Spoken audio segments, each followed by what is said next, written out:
New ইয়র্কে NRB connect day empowering global Bangladeshi শীর্ষক এক অনুষ্ঠানে অংশ নেন প্রধান উপদেষ্টা ডক্টর মোহাম্মদ ইউনুস ও তার সফরসঙ্গী বিএনপি, জামায়াত ও এনসিপি প্রতিনিধিরা।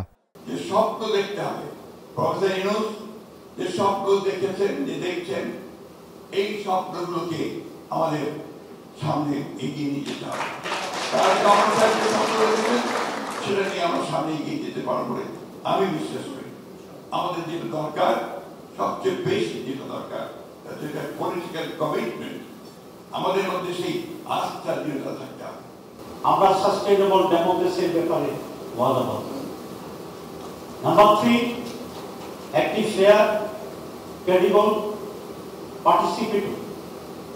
এই পার্টিসিপেটরি অর্থ আওয়ামী লীগ সহ নহে। ছাত্ররা তাদের রক্ত দিয়ে যে সুযোগ সৃষ্টি করে দিয়েছে, সেটা শুধু একটি রাজনৈতিক সরকার পরিবর্তনের বিষয় ছিল না,